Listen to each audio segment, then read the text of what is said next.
Hi, welcome back. Today, this session, I want to focus on parts of the matter and materials where we've got substances and structures, all right? I'm just briefly going to deal with allotropes. I'm going to look at the electrolysis of water. Then I'm going to move on to bonding, okay, where we get different kinds, polar, covalent, etc., and how to predict them. And we're going to look at dissolution, or things that basically dissolve, and we're going to be focusing really on water itself, okay? Right. So first of all, you know that we've got the elements. They're the building blocks. Remember we had these guys, sodium, chlorine, or ammonia and hydrogen, whichever we want it to be. And when we add them together, we create different chemicals, right? Different molecules, different compounds when we mix the whole lot together. And we also have ions, where that's the atom itself, where an electron has been removed. Okay, we applied energy, ionization energy, which removed the electron from the orbital, right? And remember, we had first, second, etc. ionization energies. Okay, now let's just have a look at how do some of these get together. And here's a very interesting one. It's called an allotrope. All right. What is an allotrope? Okay. The most common one that we look at, first of all, is going to be carbon. All right. Carbon. Now, essentially, in a pencil, right, the lead, not really lead of a pencil, it's a graphite. Okay. What it does is, as we slide it along, almost like this, it leaves behind a mark. What is happening? Well, what we've got is if you look at it, okay, can you imagine a whole load of tissue paper, very, very thin tissue paper, all piled on top of each other? That's in fact how it looks. It's layered, layer upon layer upon layer. And as the pencil moves across the surface, so it rubs off a layer. That layer then stays behind. It's a very thin layer, obviously. Very thin sheets are actually rubbed off the pencil center, and they are left behind on the paper. This would be called graphite. All right, graphite is a form of carbon, and it is bonded in a structure where we've got it 1, 2, 3, like so, and each one of these is a carbon, right? And the layer below it, all right, it's got a bond to another one of those. Let me just change color. Might make it just a tad easier to see it. Okay, can you see? Underneath there, we've got another layer of it. So we've got layers of tissue paper, a carbon layer there, and another one there, and another one, and they are linked by the carbon-carbon atoms that are stuck together, right? Now, essentially, these layers here are free to move off. You may have heard of something called graphene, which is a single molecule or molecular layer or atomic layer of just the carbon, okay? I presume it comes from graphite. It's a layer that was taken off a block of graphite, I believe. So that's how that works. But what is the other form of carbon? Well, carbon can get together in this form as well. Okay, black. There we go. Okay, and we can link like this.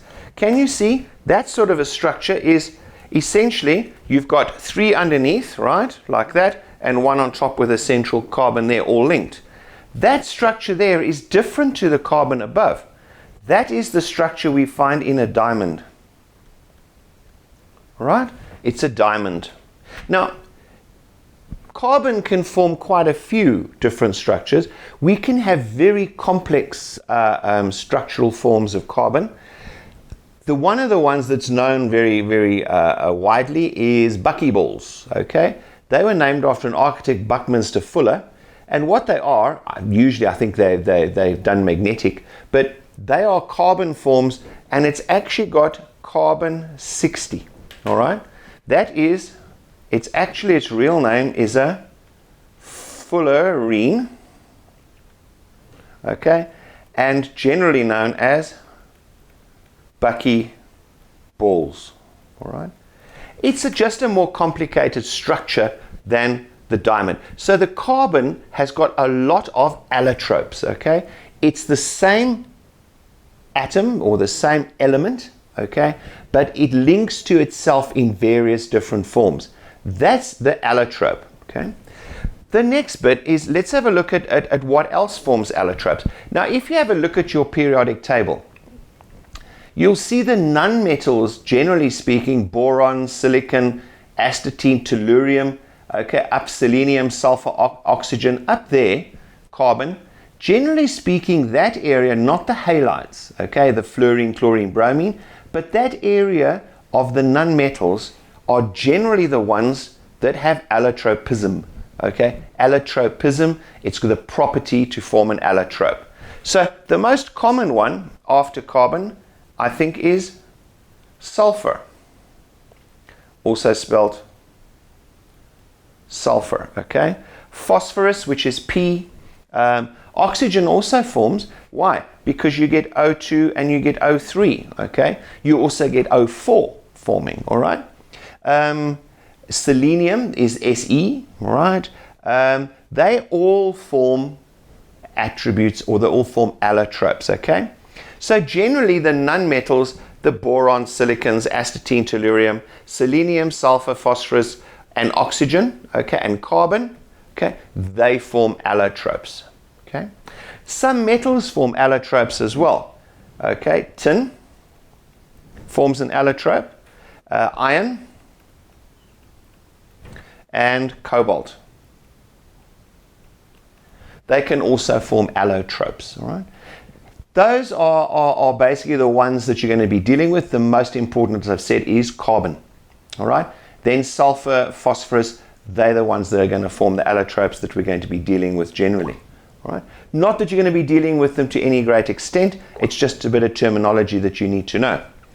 Now, I want to now move on to remember we spoke about production, okay? I mentioned bauxite, right? With this ore containing aluminium that we get together, we smash it, we crush it, we do various things. And at the end of the day, we can split it apart to get the aluminium out of it, okay? Now, there's many ways that we can get stuff out of other stuff, right? We need to separate it out. There is a process which is called electrolysis.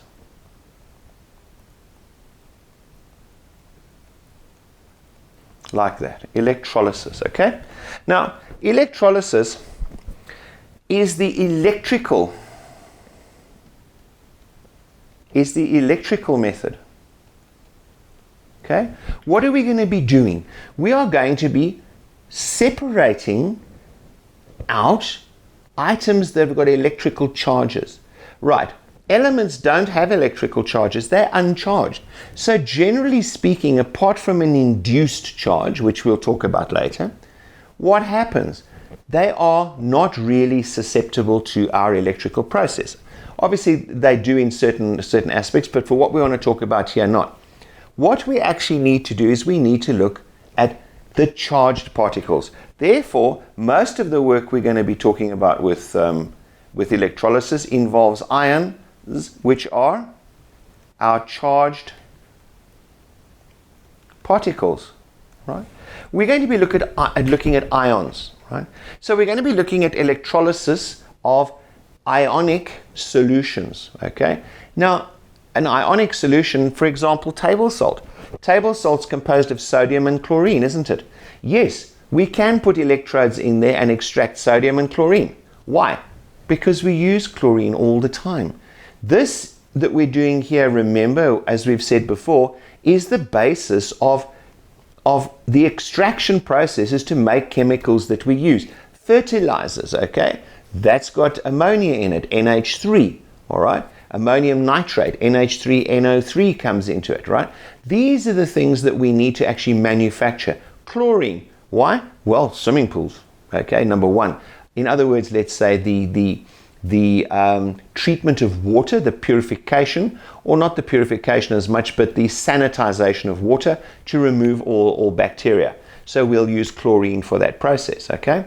Ozone, O3 is also used for it.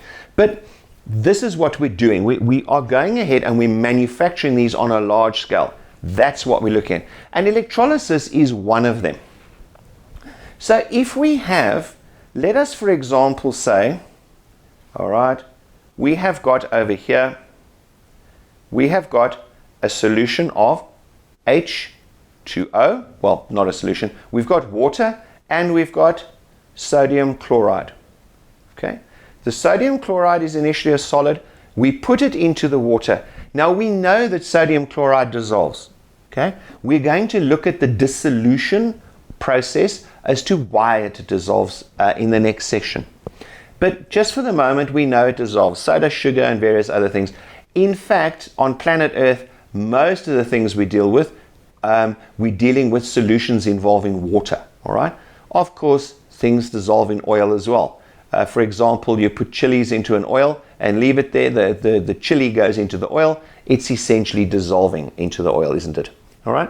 Right. So electrolysis is an electrical method. So we're going to pass a current through this. Well, first of all, we've got to make sure that this thing actually is going to let the current flow, because the current is a whole system of electrons moving. We need to make sure the current is going to flow, okay? So therefore, we're going to have a positive and a negative side over there, okay? Now, on the positive and the negative side, right, you can see essentially we've got a whole lot of positive charges, let's say over here, and all the electrons have moved down to that side, okay? That's when we've connected the battery to it, because by now we've done our circuits and we've connected the battery to it, okay? Basically it's DC, okay, so we're using battery or a rectified current, which is only giving us a direct current, okay? Now what? Well, first of all, water itself, as you know, is not really a conductor, a pure water, right? Because of reasons we're going to discuss in grade 11, grade 12, but in essence, it doesn't have a lot of ions in it. There's very few ions in water. The conductivity of water comes from the fact that we've got dissolved salts.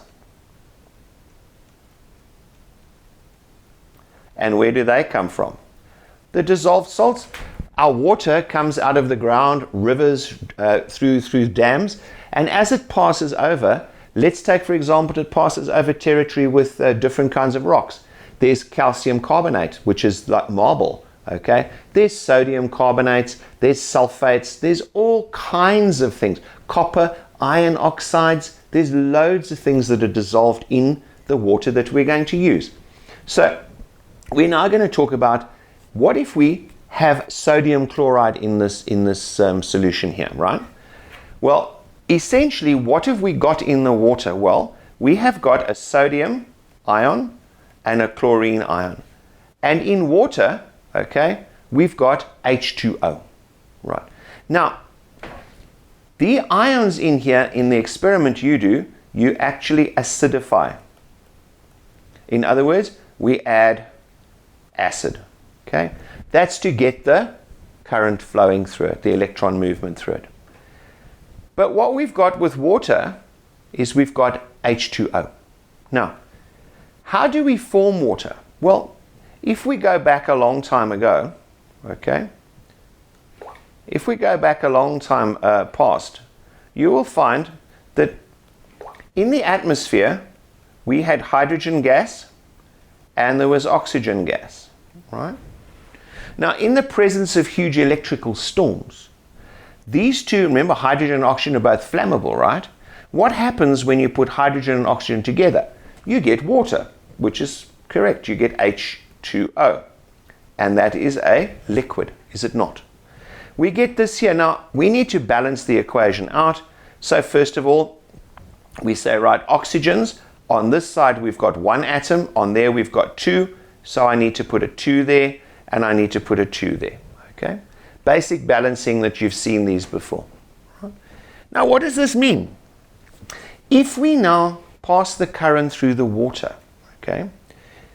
The hydrogen, let's just remember back to the ions that we know about. Right? Remember that hydrogen was positive and oxygen was a -2. Remember, this is a +1 and a -2. First of all, that is where the H2O came from, because we need another H plus to add to that to form the H2O. Remember, H plus 1, we always keep him as a +1 because he's only got one electron to give. And we've got there O -2, the more electronegative. So that keeps its charge, and therefore we're going to get 2 of these to balance out the -2 charge. Okie dokie. What happens now? Well, now over here, right, inside here, what is going to occur? Well, let's just, for the sake of it here, put in, all right, we've got our hydrogen and our oxygen ions in this water. Okay, so the hydrogen ion H plus, and the O -2, that ion goes that way and that one goes that way, doesn't it? Okay. Now, remember what we said. This here was the anion. Okay. Another negative ion. This here was the cation. Okay. They move towards the terminals. Why?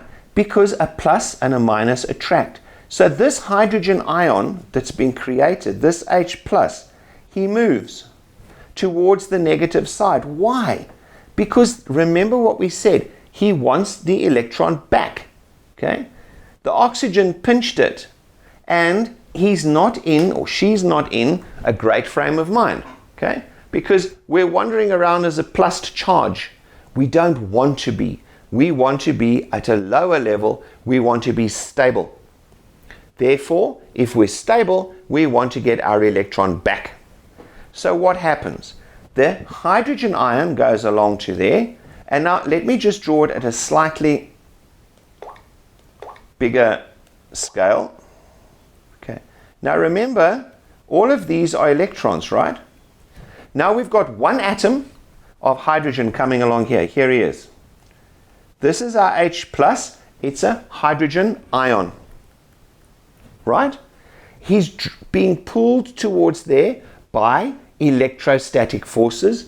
The plus and the minus, okay, are pulling each other together there. Remember the Coulomb's law? We're pulling each other there. So here we've got an electrostatic force pulling this guy in. What happens when this hydrogen ion just touches there? Well, let's just draw it over here. There he is, his H plus. Why is he here? He's here because he wants his electron. So when this gets here, okay, we can then say, okay, it now changes, okay, to a H, no charge. So what happens is this H is now free. Remember, it comes along as an ion. Here's my plate. It comes along charged, positive. It's lost an electron. Comes here and it touches and the electron jumps back. The orbital is now full. We are now 1s1. We are now H. We're not charged, so we're released from the plate. But H atom doesn't exist on its own, does it? Neither does O. Neither does Cl, F, Br, or I, or N. Right? They are, remember, diatomic. So we're always going to go back to our form. So, but hold on, we've only got one. In order for this to actually be existence, we need to add another one to it. Remember the bond, pure covalent bond between the H and the H? It looks like this, right? Or like that, pure covalent, because the change in electronegativity is 0, because the electronegativity of each one is the same. So, now what? Now we've got this, what do we call this? This is H2. So these two come along, bloop, they get their electrons, they join. Now they're a gas. Okay? All right? The gas bubbles up because gas doesn't stay in water, apart from the fact I know in a cool drink or in water we've got CO2 that's been squished in it. Okay, we'll deal with that at a much later stage as well. But what we've got here is we've got this gas. Now it just drifts off, right? So there is a molecule of H2. Okie dokie. Then what happens the other side? Let's just understand this one. On this side, we've got our positives, haven't we? Along comes the O over here. It's a -2, isn't it? What does that mean? Let's take this as O now. All right. Let's rather just change it to my tennis ball. Let's take this as my O. I'm coming along, right? I'm -2. What does that -2 mean? It means 2 electrons too many. Remember, it took them from the H's, didn't it? Have a look. It took it from the H's there. Over here. Remember? There it is. The O was the it took the electron from there, didn't it? So, under those circumstances, we've now got the O -2. What happens over here now? Okay, this is positive. It's attracted this guy. When it gets there, all right, when it gets there, it offloads 2 electrons to form O atom. But we don't get O atoms on their own, do we? Nope. We always an O2. Why? We are diatomic. Therefore, we've now got the O2, and O2 is a what? These join over here, all right? Oxygen and oxygen, remember? Join like that, and it's a double bond, isn't it? So what happens next, okay? Oxygen, double bond oxygen, or if you like, remember we had this here, like that, double bonded there. These guys are now a gas, and the gas bubbles up to the surface. So what have we done? We've actually taken water, okay? We have taken water, and over here at the positive terminal and the negative terminal, okay? I'm just going to put in here my water. Okay, there it is. What have we done? On the one side, let's go red, okay? The hydrogen and the oxygen. The hydrogen was positive, so it migrates that way.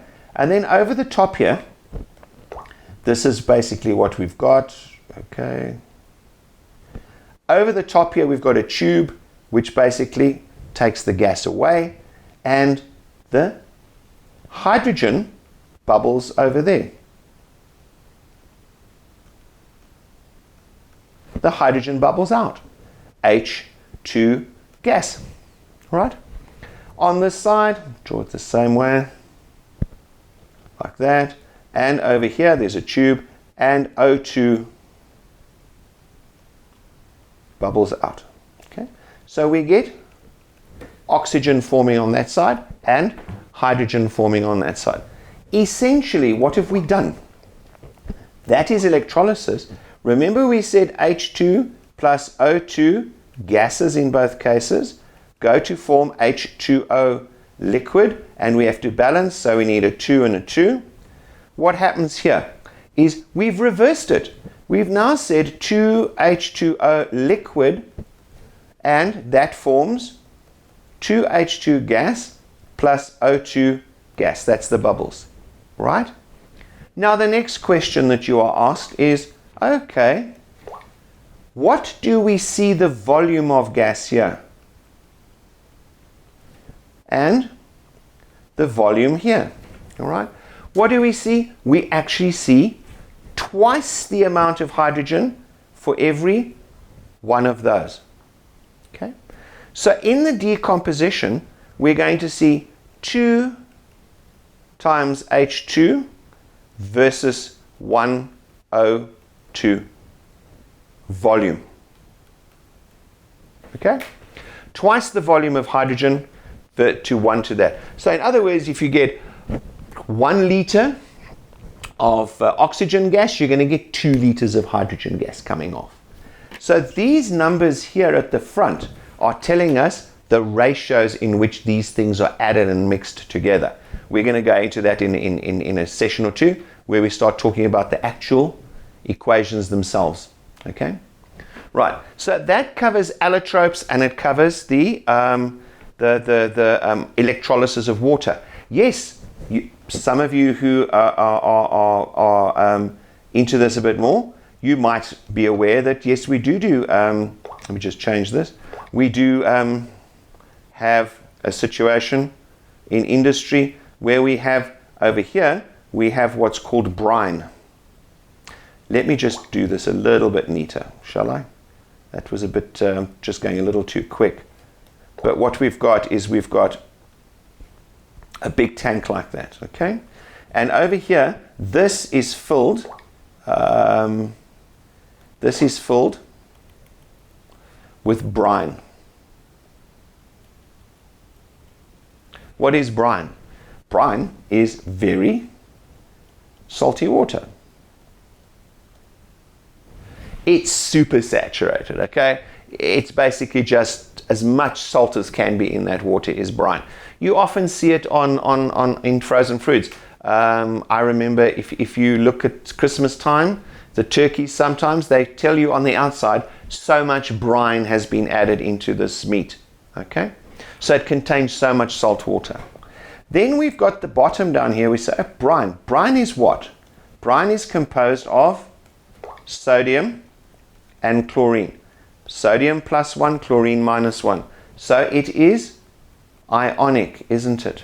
Remember, ionic solids generally don't conduct electricity. But when we dissolve them in water, they do conduct electricity. Okay? So that's an ionic solid. Now what happens? Well, we say we want to get the sodium and the chlorine. Sodium can't precipitate out in water. Precipitate means form a solid. It can't do that because sodium in water will fizz and let off hydrogen, so you won't be able to have it. So what they do is on the surface over here, they run mercury. They run mercury because mercury is heavy, so it floats down over here, and the sodium is positive, so it's going to go to a negative side, right? So they connect this up to, in this case, okay, not a battery, but a very large power source.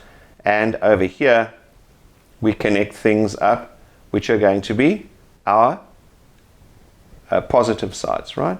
And what happens over here, chlorine is negative, so the Cl goes there. When the Cl comes to that point, remember, one Cl comes, it comes to and it offloads its electron, doesn't it? Because it's got one too many. So it offloads and it took it from the sodium. That's how it was ionic, right? And it took it and offloads it. Therefore, it's now neutral now. It's Cl, forms with another Cl, and we get Cl2 gas given off. So at the top here, we get Cl2 gas, which obviously we collect because it's very, very toxic. We collect into tanks. And at the bottom, what happens in here, all right, is the sodium dissolves in the mercury. Okay, it actually forms a thing called an amalgam. Okay, amalgam. Okay, this actually is where the mercury and the sodium actually dissolves in the mercury. It runs out here, and then in a different process, we collect sodium metal. Right? That's how we basically do that. That's an industrial process, okay? A very real one, in fact, right? So that's the electrolysis side where we apply, okay? The next one we're going to be talking about is we're going to move on and we're going to start talking about chemical change, and then we're going to start getting into the stoichiometry where we're going to do the calculations, balancing some chemical reactions as well. Okay, right, let's end that session and see you in the next one.